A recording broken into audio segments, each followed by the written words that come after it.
Ferrand vous invite au cœur de l'histoire sur Europe 1. Quoi de plus indiqué qu'une bonne bataille médiévale pour bien finir cette semaine, ce dimanche au cœur de l'histoire?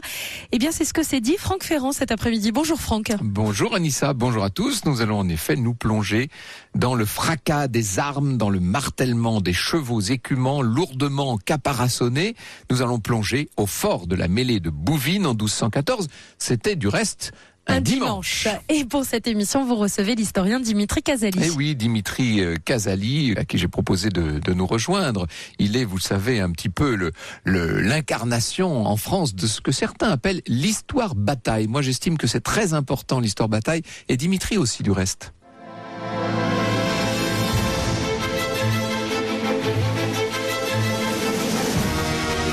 Au cœur de l'histoire sur Europe 1.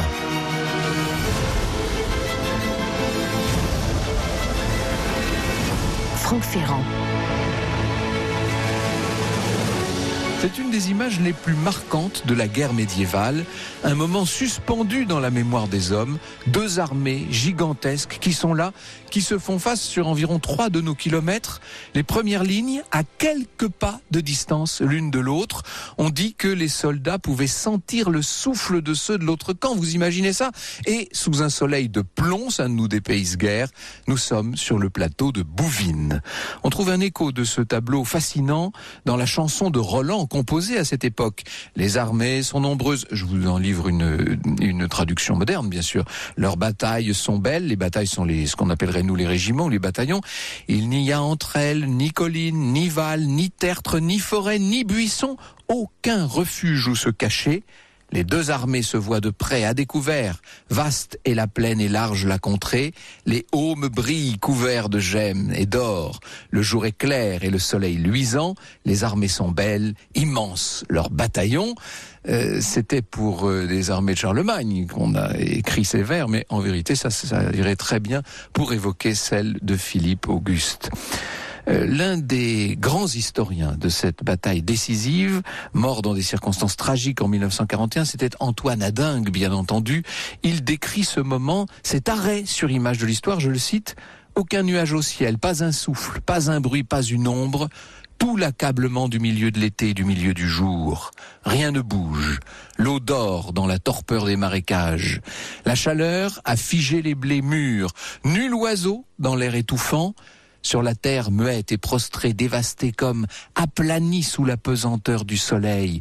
Il n'est d'autre vie, semble-t-il, que celle des milliers d'hommes venus enfiévrés de tous les coins d'Europe et qui soudain demeurent immobiles et retiennent eux aussi leur souffle. Eh bien, je vous propose cet après-midi de la revivre, cette bataille de Bouvines. Je dois dire que des auditeurs qui avaient envie d'entendre traiter de ce sujet dans le cadre de notre rendez-vous au cœur de l'histoire m'ont envoyé un certain nombre de documents dont j'ai pu m'inspirer. Et tout de suite, en exergue, Jacques Bainville, l'historien national dans son Histoire de France, qui livre peut-être la grande leçon de cette bataille, je le cite. Si nous pouvions reconstituer la pensée des Français de l'an 1214, nous trouverions sans doute un état d'esprit assez pareil à celui de nos guerres de libération.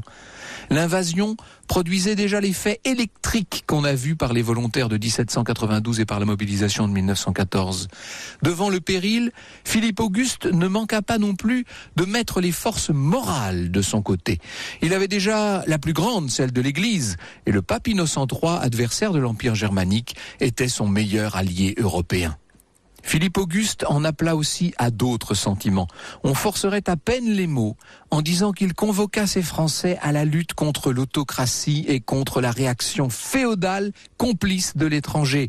Il y a plus qu'une indication dans les paroles que lui prête la légende au moment où s'engagea la bataille de Bouvines. « Je porte la couronne, mais je suis un homme comme vous. » Et encore, nous dit Bainville, « Tous, vous devez être rois et vous l'êtes par le fait, car sans vous, je ne puis gouverner. » Les milices avaient suivi d'enthousiasme, et après la victoire qui délivrait la France, ce fut de l'allégresse à travers le pays.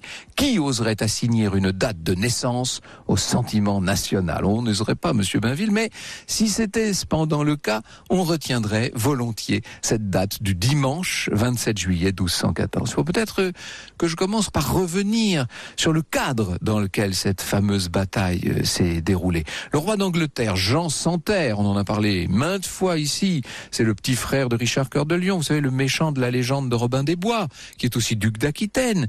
Jean Santerre a réuni une vaste coalition contre la France, une coalition qui comprend Renaud de Boulogne et au premier rang l'empereur germanique Othon IV.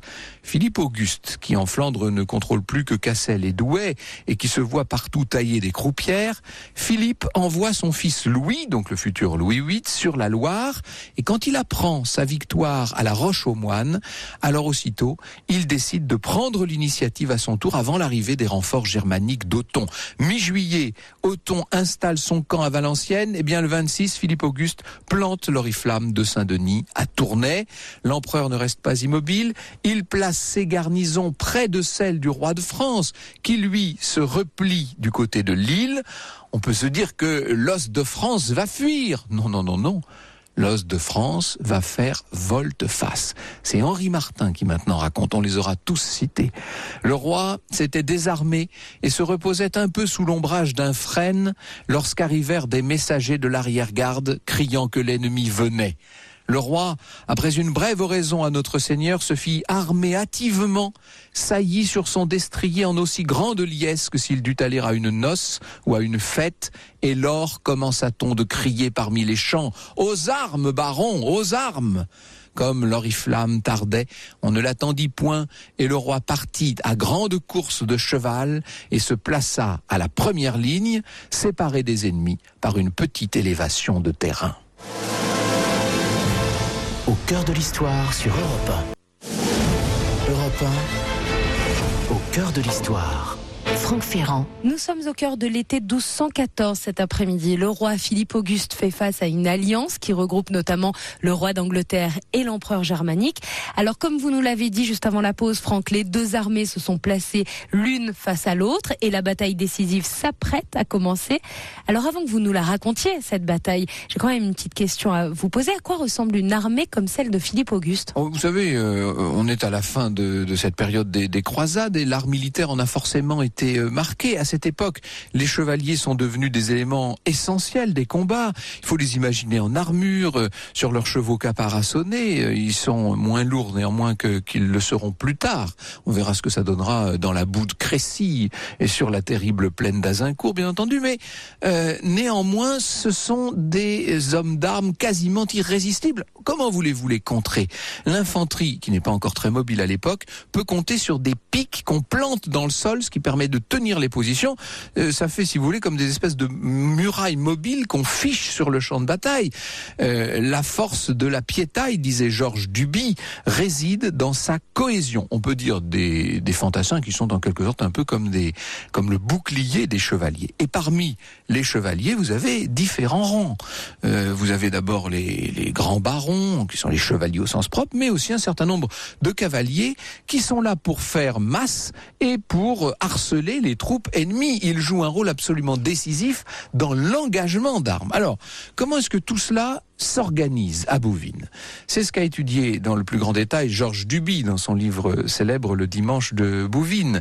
D'abord, il faut préciser que Philippe Auguste a confié le commandement à l'évêque général Guérin. Or, il est conscient que ce dernier n'est peut-être pas le meilleur des généraux. Pour les Français, c'est l'aile droite qui compte d'abord. Pourquoi ? Eh bien parce que à gauche, il y a une rivière qui empêche de toute façon un débordement. Et puis, au centre, vous avez l'énorme masse d'infanterie que les coalisés vont essayer de percer pour couper en deux l'armée française. C'était en tout cas leur idée.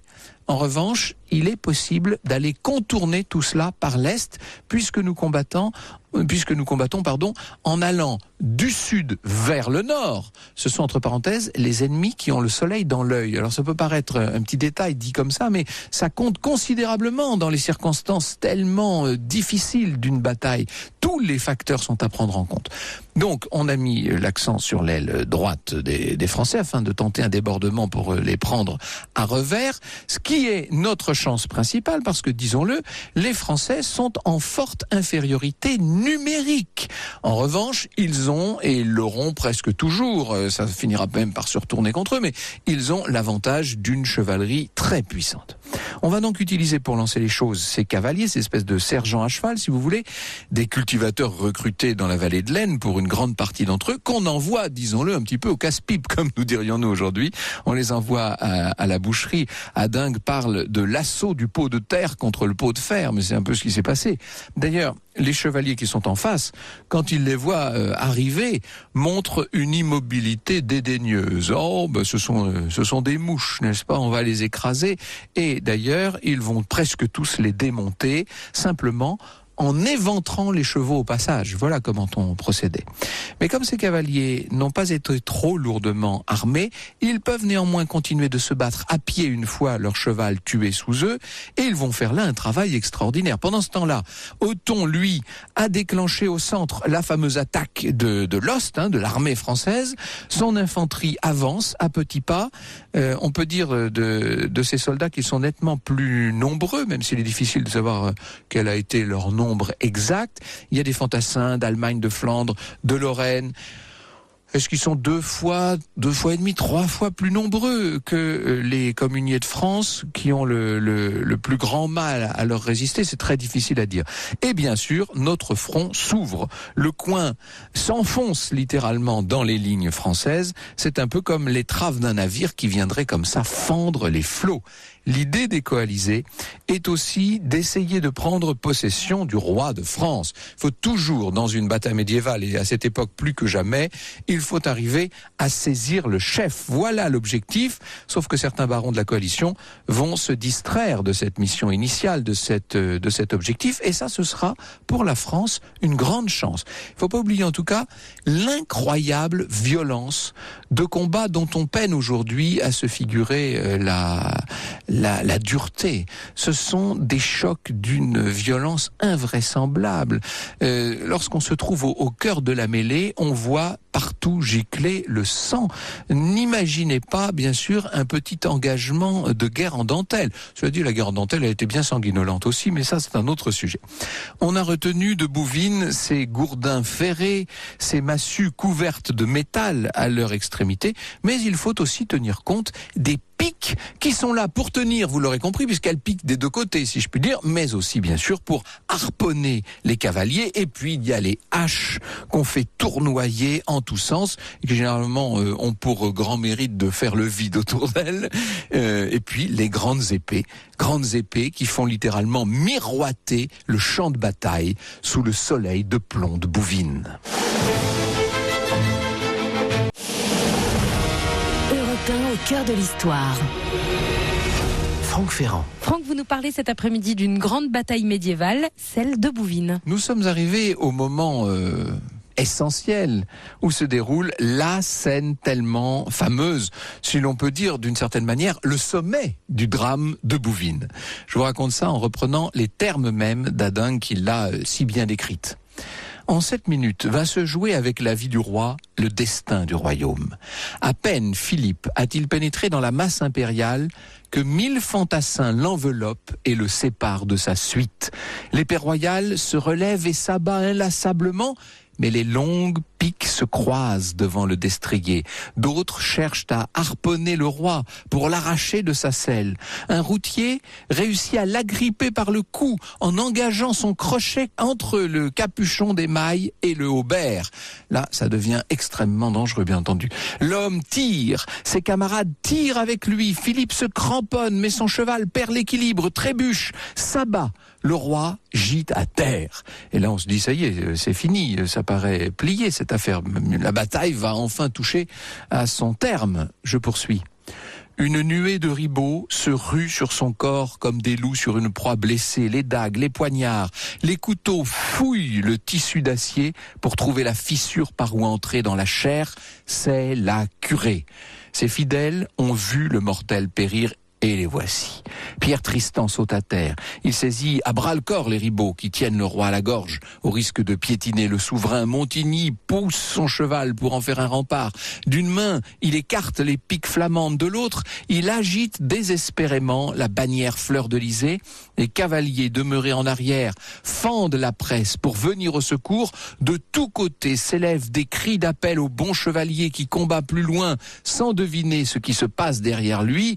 Au bar! Au bar! L'impressionnant Guillaume des Barres est en train d'attaquer Othon, qui de son côté est en aussi mauvaise posture qu'a pu l'être le roi Philippe. Et des Barres distingue les appels qui lui sont adressés. Au bar! Au bar! Eh bien, il réalise ce qui se passe et dès lors, il va lâcher, si je puis dire, sa proie impériale pour filer ventre à terre vers ce roi qui a besoin de sa force. Notre texte tellement épique se poursuit, je cite: « À la vue du géant qu'ils connaissent de renom et dont l'épée tournoie en flamboyant, les ribauds s'écartent épouvantés comme des feuilles mortes qu'un coup de vent disperserait. » Ah, nous sommes là dans la grande épopée. Des Barres s'ouvre un tel passage que l'on pourrait, diront les chroniqueurs, y faire passer un char à 4 roues. Ses compagnons s'engouffrent sur ses pas. Ah, on a l'impression d'y être, qu'est-ce que vous voulez, c'est la diversion qui va sauver le roi Philippe, oui, dans une posture qui paraissait tellement difficile, dans une action qui, un instant avant, était encore si mal engagée. Eh bien, le roi va pouvoir se sauver, il remonte à cheval, et à ce moment, on pourrait se dire qu'il est complètement abattu, sonné, qu'il va vouloir sortir de la mêlée. Bien pas du tout. Cette affaire lui a au contraire donné des forces nouvelles. Il est comme galvanisé, reprend le combat à bride abattue. On se bat comme si on ne s'était point encore battu, dira la chronique. Il faut évidemment faire la part de l'héroïsme et de l'épique dans les textes qui ont voulu, dans les décennies qui ont suivi, rendre hommage au roi Philippe et magnifier encore son haut fait d'armes. Néanmoins, je pense qu'il n'y a pas de fumée sans feu et que le détail des combats nous est relaté à peu près comme il a dû se passer, même si encore une fois, on en enlève un peu. Mettez quelques bémols à la clé, tout simplement. En face, l'infanterie des coalisés qui s'était vue remporter la victoire et d'un coup, saisie d'abattement, elle est à la peine et les Français, à ce moment-là, vont s'en donner à cœur joie. Les coalisés vont subir un certain nombre d'attaques. Henri Martin, qui vous l'aurez compris, emprunte beaucoup aux chroniqueurs de l'époque et essaie de calquer littéralement son texte sur le leur, nous dit « Les Français se battirent si fortement et si longuement qu'ils repoussèrent toute la bataille d'Othon, donc si vous voulez les soldats qui se trouvent autour de l'empereur, et vinrent jusqu'à lui si près qu'un chevalier français prit le destrier de l'empereur par le frein et le crut tirer hors de la presse. La multitude des Tiwa qui se serrait encore alentour, ayant empêché mon voisin d'exécuter son dessein, un autre homme d'armes français voulut donner un grand coup de coutelas à Othon. Mais le cheval de l'empereur releva la tête et reçut le coutelas à travers l'œil et jusqu'en la cervelle. L'estocade, destinée à son maître, l'atteint lui. Le destrier, forcené de douleur, emporta Othon hors de la mêlée et tomba mort à quelque distance. On amena alors un cheval frais à l'empereur. Mais Othon, remonté en selle, ne retourna point au combat comme avait fait le roi Philippe. Lui se mit à fuir au contraire. Le voilà le grand symbole de Bouvines. À fuir au plus vite qu'il put, abandonnant son aigle et son char impérial et ne pouvant plus endurer la vertu des chevaliers de France, le char fut dépecé, le dragon fut brisé et l'aigle d'or, ayant les ailes arrachées et rompues, fut déposé aux pieds du roi. Que de belles images, que d'images d'Épinal nous aurons vues pendant cette bataille. Je n'ai même plus besoin de vous dire maintenant qui a gagné la bataille de Bouvines. Bonjour Dimitri Casali. Bonjour. Vous avez sans doute encore quelques clartés à nous donner sur une mêlée bien obscure. Nous venons avec vous dans un instant revivre ce dimanche si particulier. Au cœur de l'histoire sur Europe 1. Roland Garros 2018. Europe 1, radio officielle. Europe 1 au cœur de l'histoire. Franck Ferrand. Et jusqu'à 15h sur Europe 1, nous revivons avec vous, Franck Ferrand, la mécanique des grandes batailles. Et nous nous intéressons aujourd'hui à celle de Bouvines, en compagnie de votre invité, Dimitri Casali, auteur de l'ouvrage La longue montée de l'ignorance, paru chez First. Alors, est-ce qu'on peut dire, Dimitri Casali, et c'est un débat qui aujourd'hui n'intéresse plus tellement les historiens, mais je suis sûr qu'il passionne encore nos auditeurs, est-ce qu'on peut dire que cette nation française est bien née un dimanche sur le champ de bataille de Bouvines, dans les Flandres ? Oui, c'est mon avis personnel, mais surtout celui du grand Georges Duby, qui est vraiment un historien, un médiéviste absolument incontesté et incontestable, qui parle de naissance du sentiment national. Ce jour-là, c'est vrai que Philippe Auguste a su convoquer les milices communales et bien sûr les chevaliers royaux qui vont se battre ensemble sous l'emblème de l'oriflamme de Saint-Denis, contre les ennemis coalisés. Et c'est là, on voit bien que c'est la première fois qu'on fait appel aux milices communales, et puis le retour triomphal du roi va se faire dans une liesse populaire absolument incroyable, et on peut dater la naissance de la France de ce jour-là, et j'y tiens beaucoup. Il y a un aspect dont il faut toujours se garder en histoire, c'est ce qu'on appelle la téléologie, c'est-à-dire le décryptage des événements d'une certaine époque à partir de tout ce qu'on a pu emmagasiner depuis, tout ce que l'on sait, nous, de notre point de vue. Ce qu'on aurait tendance à oublier, c'est qu'avant Philippe Auguste, et d'une certaine manière avant Bouvines, la France n'est pas du tout l'immense puissance qu'elle va devenir. Elle se constitue comme un État central dans la géopolitique, si j'ose cet anachronisme de l'Europe de l'époque, à peu près au début du XIIIe siècle, avec Philippe Auguste, et peut-être d'une certaine manière au moment de Bouvines, en fait. C'est là que la puissance française vient à naître. Tout à fait. La France de Philippe Auguste se constitue déjà contre l'ennemi héréditaire des Plantagenets. C'est la fin d'une première bataille de 100 ans qui dure depuis 1140, depuis que les Plantagenets, avec Aliénor d'Aquitaine, on se sont emparés d'un tiers de la France. Mais surtout, il y a différents signes qui montrent que la France se constitue à ce moment-là. Par exemple, Philippe Auguste est le premier Capétien, le 7e de la lignée depuis Capet, a refusé le terme de Rex Francorum. Rex Francorum, roi des Francs. Des Francs, pour prendre celui de Rex Frantiae, roi de France. Roi de France, ça y est, le titre est né. Très, très, très important. Et bien sûr, tous les emblèmes royaux se mettent en place, comme la fleur de lys, bien entendu. Ouais. Donc c'est le début de l'État royal que les descendants et les successeurs de Philippe Auguste, on pense bien sûr à Louis IX et puis beaucoup plus tard à Philippe IV, vont instituer et vont développer. Mais lui il est à la base de tout ça. Dans un mouvement plus général d'ailleurs. Moins de crises frumentaires et de famine, un développement intellectuel, la construction des cathédrales, enfin tout ce mouvement-là qui va faire du XIIIe siècle français sans doute ce que Robert Barroux appelait un apogée, mais c'est en quelque sorte une forme d'apogée. Voilà, Georges Duby parle du beau Moyen-Âge effectivement à cette époque-là. Et Philippe Auguste va en recueillir aussi tous les fruits, en particulier le rayonnement culturel du bassin parisien, puisque c'est dans le bassin parisien que naît l'art gothique, qui va essaimer dans l'Europe entière, et ensuite le rayonnement culturel avec la Sorbonne, puisque c'est Philippe Auguste qui organise les premiers fondements. On peut pas encore parler d'université de la Sorbonne, mais les premières bases qui vont devenir la Sorbonne. Bon, là, nous survolons tout ça d'hélicoptère. Atterrissons, si vous le voulez bien, et entrons dans le détail de la bataille de Bouvines. Qu'est-ce qui a fait la différence, d'un point de vue militaire, cette fois, sur le champ de la bataille ? Moi, je pense que dans ces cas-là, le chef est décisif. Et là, nous avons un Philippe Auguste qui a 49 ans, qui combat contre les Anglais et depuis sa plus petite enfance.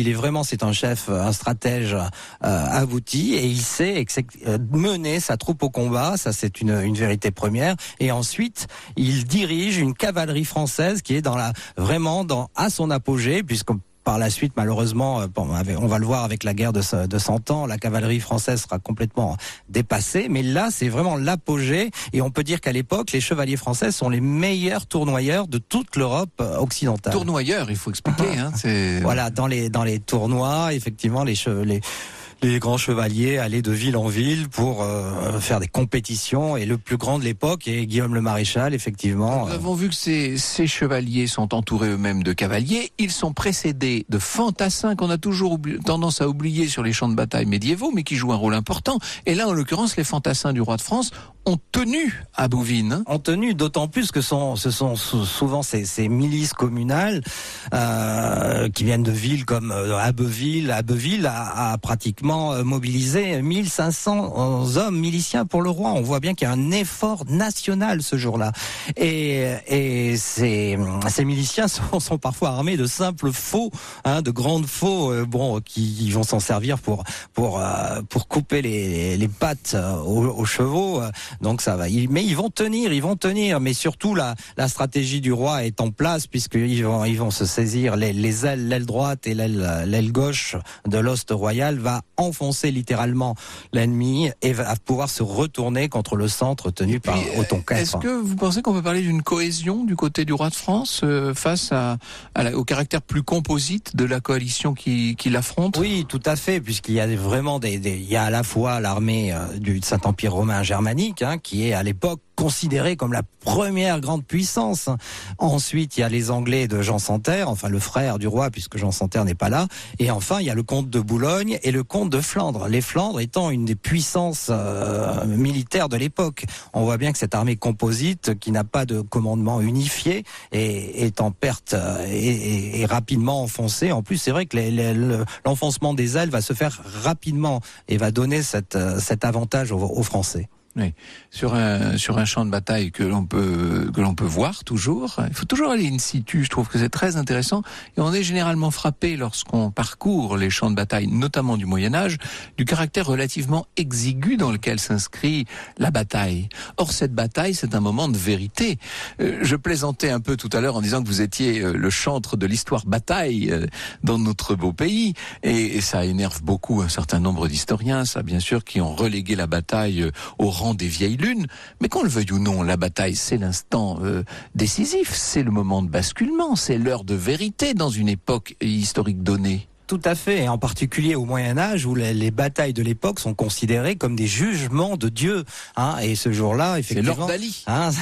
Philippe Auguste est sous l'œil du divin, et effectivement on sent bien que ces grandes batailles sont des moments décisifs dans l'histoire. Je ne comprends pas le refus des nouveaux historiens justement de refuser cette histoire bataille, cette histoire militaire qui est réduite à une peau de chagrin dans les manuels scolaires.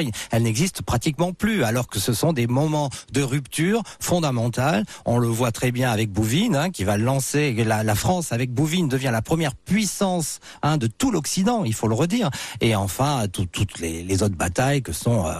jouent un rôle absolument essentiel. Quand on pense à Rocroi, ou bien sûr... Waterloo est une rupture aussi fondamentale. Oui, bien entendu. Austerlitz dans un sens qui vous convient, Waterloo dans un sens qui vous désole. Enfin, les deux sont très importantes. On en parle dans l'opéra rock, dans votre opéra rock d'ailleurs. Tout à fait. Au cœur de l'histoire sur Europe 1. Europe 1 au cœur de l'histoire. Franck Ferrand. Nous sommes au cœur de l'histoire d'une bataille médiévale cet après-midi jusqu'à 15h sur Europe 1 avec votre invité Franck Ferrand. Nous allons en savoir plus sur cette bataille de Bouvines. Vous recevez l'historien Dimitri Casali. Quelles sont les particularités, si je puis dire, d'une armée médiévale à peu près à l'époque du règne de Philippe Auguste? Donc des chevaliers, nous l'avons vu, c'est la cavalerie. Voilà, c'est la cavalerie française en plus, qui domine les champs de bataille de l'époque, et là va se produire quelques années, enfin un siècle plus tard, une véritable rupture dans l'art militaire, avec d'une part l'arrivée des fameux archers anglais durant la bataille de Crécy, Azincourt-Poitiers, qui vont donner la victoire aux Anglais, ces archers anglais armés de ce longbow, comme on disait à l'époque, un arc de plus de 2 mètres de long en bois de frêne. Ça, ce sera la mauvaise surprise d'Azincourt. De Crécy, où justement plus de 1540 chevaliers français trouveront la mort sous une pluie de flèches, puisque les archers anglais sont retranchés derrière des palissades, des pieux en bois plantés dans le sol. Et enfin, Crécy, c'est aussi l'arrivée de l'artillerie. Et oui, l'artillerie inventée et la poudre inventée par les Chinois, arrivent en Occident. Et bon, pour Crécy, c'est vraiment, il y avait trois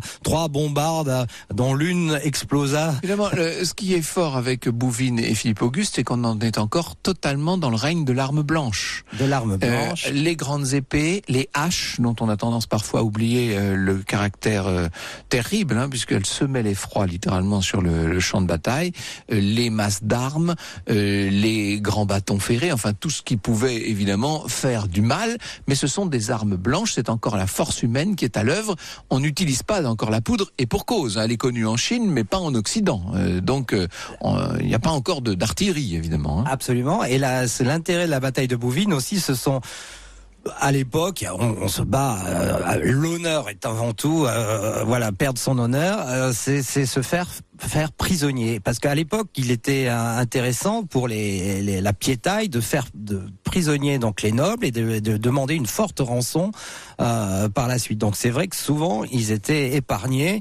Sinon, la plupart du temps aussi, il y a les fameux coutillers, les coutillers donc armés d'un long couteau qui suffisait, puisqu'une fois le chevalier ou le cavalier renversé, il se précipitait sur lui pour lui passer la lame justement sous le homme pour essayer de lui trancher la gorge. Oui. Puisqu'ils étaient souvent équipés d'une armure. À l'époque, c'était pas encore les 40 kilos qu'on va avoir à la guerre de 100 ans, mais c'était une trentaine de kilos. Donc c'est quand même très très lourd. Faut pas oublier que dans ces temps médiévaux, et ça ne va faire que croître et embellir au XIVe, au XVe siècle bien sûr, il y a toute la question des rançons. C'est-à-dire qu'on garde captifs des chevaliers et on s'enrichit littéralement grâce aux rançons versées pour leur libération. Est-ce qu'on peut parler là d'une dérive des guerres médiévales avec ce système des rançons qui d'ailleurs va complètement perturber le champ de bataille bientôt, puisqu'on ne veut plus tuer les gens, on veut les capturer. Ça change tout évidemment. Absolument. Enfin, c'est l'art de la guerre de l'époque, avec l'honneur avant tout. Mais c'est vrai que les batailles de la guerre de 100 ans, on a commencé par Crécy, vont renverser justement et Poitiers et Azincourt surtout, puisque là, les rois d'Angleterre diront pas de prisonniers, oui. Pas de prisonniers, et c'est vrai que là on verra vraiment la chevalerie française complètement décimée, puisqu'il n'y aura aucun prisonnier lors des batailles futures. Crécy 1346, Poitiers 1354. C'est ça, 56 1356. 756 et Azincourt 1415, c'est ça. Bravo. Cette bataille médiévale avec les grandes lignes qui s'affrontent front à front va évoluer petit à petit, et on va voir un certain nombre de stratèges comprendre l'intérêt de ce que nous appellerions-nous la guérilla en quelque sorte. Oui, alors c'est l'arrivée effectivement du grand Bertrand du Guesclin. Ah oui, bien sûr, Bertrand du Guesclin, Breton. Bertrand du Guesclin va comprendre que ces grands affrontements frontaux sont très défavorables aux armées françaises, et il va avoir cette idée lumineuse d'affronter l'armée anglaise, faire une guerre de guet-apens, d'embuscade, une guérilla effectivement avant la lettre, et grâce à cela, il va réussir à chasser pratiquement les Anglais de tout le royaume. Les Anglais à la mort du Guesclin et de Charles V, qui est à 1380, les Anglais n'occupent plus que 5 villes. Donc ce qui est remarquable, comme quoi l'art de la guerre est toujours un art subtil et tout en nuances. Et du Guesclin pourtant qui n'était pas très beau, puisque sa devise c'était « Le courage donne ce que la beauté refuse ». Le courage donne ce que la beauté refuse. Ah oui, lui, la beauté, il ne l'avait pas eu en héritage. Non, mais ce qui n'a pas empêché d'épouser la plus belle femme du royaume, la fameuse Tiphaine de Raganel, et grâce à son courage. Donc ça, c'est des modèles à donner à nos enfants. Vous avez toujours cette dimension exemplaire, en fait, d'exemplarité. Un mot sur l'évolution des grandes batailles. Bon, on va y revenir juste après l'interruption. Je voudrais voir ce qui distingue. Après la guerre de 100 ans, ce sont les guerres d'Italie. Puis après les guerres d'Italie, vous avez la terrible guerre de 30 ans, etc. Qu'est-ce qui distingue des batailles comme Pavie ou comme Rocroi des batailles médiévales? Est-ce qu'on n'est pas tout simplement dans une forme de continuité? Au cœur de l'histoire sur Europe 1. Au cœur de l'histoire. Franck Ferrand. Nous sommes au cœur de l'histoire moyenâgeuse, Franck, avec vous, puisque vous évoquez la bataille de Bouvines avec votre invité, l'historien Dimitri Casali. Il est co-auteur de l'ouvrage Victoires et défaites de l'histoire de France, paru chez Grund. Victoires et défaites de l'histoire de France, c'est le titre de votre ouvrage avec Vincent Rollin, qui est un historien militaire, Dimitri Casali. Quel a été votre but en écrivant ce livre-là? On parlait d'exemplarité, c'est ça? Vous voulez donner des modèles? Redonner des modèles aux jeunes Français, puisqu'aujourd'hui, vous savez que tous les héros de l'histoire de France ont été expurgés de notre histoire, et puis surtout réconcilier la France avec son armée, puisque pour moi l'armée française et la nation française sont indissociables, et malheureusement depuis 30 ans on fait croire que l'armée est une idée uniquement de droite, ce qui est historiquement faux, puisque l'armée de la nation républicaine était effectivement de gauche. Oui, quand vous dites de gauche, vous faites allusion aux guerres de la Révolution. Voilà, aux volontaires de l'an 2 en 1792. Premiers conscrits. Les conscrits, et la République a été sauvée par ces volontaires de l'an 2. Alors justement, qui compose le personnel militaire avant la conscription et avant ces levées en masse de la toute jeune République en 1792? Comment est-ce que ça se passe? Ce sont des militaires de métier, de carrière? La grande rupture se produit à la fin de la guerre de 100 ans avec ce roi remarquable qui est Charles VII. Charles VII, surnommé le victorieux, justement. Celui qui a été sacré sous la bannière de Jeanne d'Arc. En 1445, il réorganise totalement l'armée française et en fait, pour la première fois, avec le corps franc, une armée de métier. Et c'est à partir de ce moment-là qu'effectivement on va faire appel à des véritables professionnels, et que l'armée française se met en place petit à petit et laisse tomber ce côté un peu amateurisme qui régnait jusqu'alors. Donc là, on a une armée de métier avec dans tous les échelons décisifs, par définition, des nobles. C'est-à-dire que c'est le premier ordre, ou d'ailleurs le second ordre, je crois, sinon on respecte la hiérarchie. C'est le second ordre, celui des bellatores, qui paye l'impôt du sang, en quelque sorte. Les nobles, à l'époque, doivent servir leur roi. Ce sont les serviteurs du roi, et effectivement, le plus beau. On parlait de l'honneur, le sens de l'honneur, justement, un peu désuet aujourd'hui. Et à l'époque, il fallait servir son roi et verser son sang pour le royaume de France, effectivement. Et mourir au combat était la plus belle des morts de l'époque pour les aristocrates. Jusqu'à la rupture, effectivement, à la fin du règne de Louis XV, Louis XVI, on sent cette volonté d'ouvrir l'armée aux classes. C'est ce qu'on appelle la réforme de Saint-Germain, du nom du ministre de la guerre de Louis XVI. Exactement. Et un des premiers à en bénéficier, ce sera effectivement Napoléon Bonaparte, ce petit noble. Parce qu'on va créer des collèges pour former des gens qui sont. C'est ça. Les collèges royaux en France vont pulluler à partir on est dans la 1765-1770. Avec tous ces collèges royaux, dont le fameux collège de Brienne, militaire de Brienne, qui va former de nombreux futurs officiers de l'armée française avec succès. Dans votre ouvrage, vous retenez 5 grandes étapes, 5 grandes thématiques. Vous parlez de la guerre des hommes libres. Alors ça commence avec Gergovie et Vercingétorix, bien sûr, et puis les champs cataloniques, et puis Poitiers-Roncevaux, etc. Bien sûr, vous rangez encore la bataille de Bouvines dans cette catégorie-là. On est juste avant le basculement de la guerre de 100 ans, c'est la deuxième partie, quand l'invention de la poudre à canon change la guerre, change tout d'ailleurs, parce qu'il y a un aspect très important des campagnes militaires que nous n'avons pas évoqué ensemble là, cet après-midi, c'est ce qu'on appelle la poliorcétique, c'est-à-dire l'art de prendre les cités. On met souvent le siège devant les villes.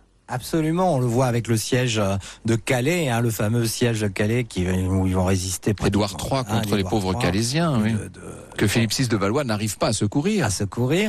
Et avec l'arrivée de l'artillerie, c'est une rupture fondamentale se produit dans l'art militaire, où c'est effectivement l'artillerie facilite le siège des villes et la prise des cités. Et c'est la rupture fondamentale. Et là, on retombe encore sur Charles VII qui va organiser les premières batteries royales, organisées par les frères Bureau. Et grâce à cette artillerie remarquable, la France garde et conserve son rang de première puissance européenne, puisque c'est l'artillerie qui va compter désormais à Castillon-la-Bataille, à Formigny, mais aussi après avec François Ier à la bataille de Marignan, par exemple. Un point commun entre Saint-Louis, Jean II, le Bon, et évidemment François Ier à Pavie, c'est que ce sont en attendant Napoléon III, c'est que ce sont des souverains qui ont été capturés sur le champ de bataille. Donc, et quand ça arrivait, c'était la catastrophe absolue pour le pays, bien sûr. Hein. C'est prendre le roi, c'est comme aux échecs, là. C'est comme aux échecs. C'est effectivement la fin de la bataille, puisque de tout temps, dès l'Antiquité, ce sont les généraux à l'époque qui doivent donner l'exemple. Tous les rois de l'époque, il faut le rappeler, sont au premier rang au champ de bataille, ce qui va malheureusement après disparaître. Il y a un chapitre passionnant, c'est ce qu'on a tendance à appeler la guerre en dentelle. Ça commence avec le Grand Condé à Rocroi, mais ça se poursuit avec les grandes batailles de la guerre de succession d'Espagne, notamment on pense à Denain, etc. C'est une guerre qui a l'air plus propre, quasiment rituelle, mais qui ne l'est pas, disons les choses. Elle est terrible, cette guerre. Il suffit de regarder un film comme Barry Lyndon, on a une idée de ce que ça peut donner. L'exemple type, le meilleur exemple, c'est la bataille de Fontenoy en 1745, où on voit effectivement la fameuse phrase « Tirez les premiers, monsieur les Anglais ». On voit les officiers des unités se faire assaut d'amabilité, ce qui est complètement faux, puisqu'en fait ceux qui tiraient les premiers étaient défavorisés justement par rapport aux seconds. Il fallait les fusils étant de portée de si mauvaise portée, il fallait se rapprocher à moins de 50 mètres des rangs adverses pour faire mouche. Donc voyez-vous, c'est vrai que ceux qui tiraient toujours les premiers étaient absolument défavorisés par rapport aux seconds. N'oubliez pas que tout cela est toujours trop payé du sang des hommes, avait dit Louis XV à son fils le Dauphin au soir de la bataille de Fontenoy, en arpentant un champ de bataille qui était parsemé évidemment de ces blessés que pour une grande part, ceux qui étaient trop abîmés, si je puis dire, on laissait carrément mourir sur place. C'était d'une violence incroyable. Jusqu'à Solferino en 1859, les secours aux blessés sur les champs de bataille sont tout à fait rudimentaires, il faut le dire. Bon. Alors justement, Solferino, ça c'est la 4e des grandes périodes mises en avant par votre ouvrage, ce que vous appelez la guerre des nations, avec une guerre qui est largement une guerre de conscription et une guerre dont les règles ont été réétablies par Napoléon, bien sûr. Hein. Napoléon, c'est le plus grand des stratèges. C'est un remarquable. C'est pas vous qui allez nous dire le contraire. Administrateur, on va pas parler de toute cette autre facette, mais au niveau militaire, il faut savoir que Napoléon, dans le monde entier, que ce soit au Japon, aux États-Unis, à l'école militaire de West Point, est considéré comme le plus grand des stratèges, puisqu'il a remporté plus de victoires, 40 victoires, que César, Alexandre et Hannibal réunis. Il y a tout un chapitre de guerre que vous évoquez pour achever l'ouvrage, mais que nous n'évoquerons pas nous aujourd'hui, c'est la guerre moderne, j'allais dire la guerre industrielle, à partir notamment de la Première Guerre mondiale. Ça commence même dès 1870, cette guerre... la guerre de sécession. En général, puis la guerre de sécession aux États-Unis. Dimitri Casali et Vincent Rollin, Victoire et défaite de l'histoire de France, c'est publié chez Grune. Et puis vous êtes aussi, là, au début de l'année, vous avez été l'auteur de La longue montée de l'ignorance aux éditions First, une longue montée de l'ignorance dont votre présence dans cette émission cet après-midi est en quelque sorte un contre-feu. Voilà, merci beaucoup Anissa. Nous nous retrouvons demain à 14h en direct sur Europe 1. Oui, pour une émission consacrée à l'opium à travers l'histoire. À demain.